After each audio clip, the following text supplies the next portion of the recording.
जैसे मैं कहता हूं कि प्रेम की परिक्रमा करनी चाहिए, निरंतर हरि नाम। जैसे आप बैरखा माला निरंतर जपते, परिक्रमा है। मुझे तो ये भी कहने को मन होता है, आप किसी के सुमिरन में निरंतर डूबे तो ये भी एक परिक्रमा है। कथानक मिलते हैं, जब गोपाल छोटा था और सो जाए, माँ ने स्नान करवाया, सुंदर सुंदर कपड़े पहनाए और किसी की नज़र न लग जाए, बाल कृष्ण को वो टीका भी कर दिया है। और जब सो जाता था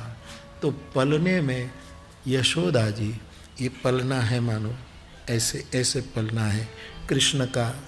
सिर उस तरफ है, पैर उस तरफ है, और नंद बाबा एक छोटी सी खिड़की से ये सुंदर लीला देख रहे हैं। तो पहले झूला झुलाती हुई यशोदा जी कृष्ण के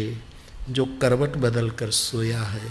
जैसे झूला दूर जाता है तो उसका ये भाग उसको दिखता है, निकट आता है तो नहीं दिखता, लगे कि सो गया। फिर माँ इधर आ जाती है पलने के, जहाँ गोविंद के चरण हैं,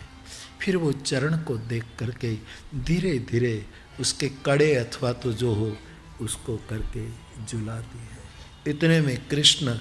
दहीन और करवट बदल लिया तो माँ इधर आ जाती है, उसी ओर से पलना झुलाती है। कृष्ण का ये भाग वो देखती है, फिर कोने में आती है, ये कोना, ये कोना, चतुष्कोण, चार दिशाएं, ये सब देखती देखती फिर सिर के पास आती है, ऐसे वो करें। और जब लगे कि लालन अब बिल्कुल सो गया है, तब वो खड़ी होती है और आँख थोड़ी वात्सल्य से भीगी हुई, किस पुण्य का ये प्रताप है कि हमारे घर ये आया है,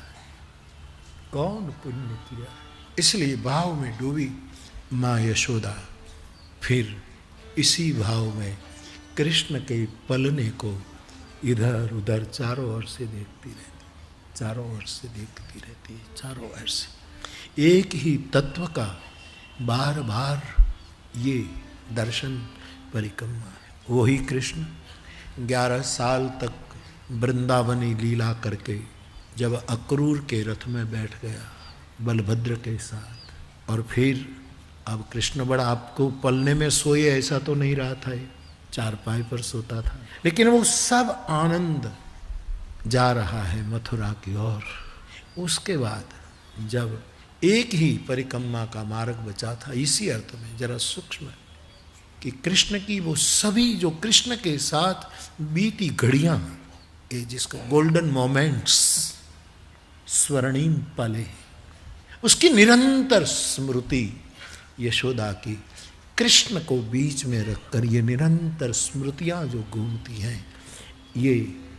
स्मृति परिक्रमा है। वही तत्व को केंद्र में रख, इसलिए भागवत में ये शब्द आया भी है, इति संस्मृत्य संस्मृत्य, ये सब याद करते करते करते करते करते करते। और हमारे मूल ग्रंथों में न भी प्राप्त हो, लेकिन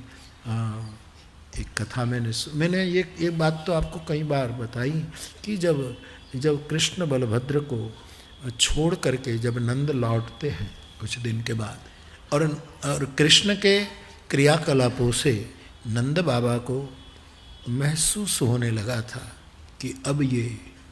लौटेगा नहीं। गुजराती में कहूँ तो साहेब एना માટે ખાસ શબ્દ છે, જ્યારે આપણને એમ થાય ને કે હવે નહીં આવે, ત્યારે એક ધ્રાસકો પડે, जिसको गुजराती में एक ધ્રાસકો, अथवा तो उसको क्या कहूँ, एक फाड़ पड़े पेट में, गुजरातीओ कहे लोचा वड़े, अब क्या होगा।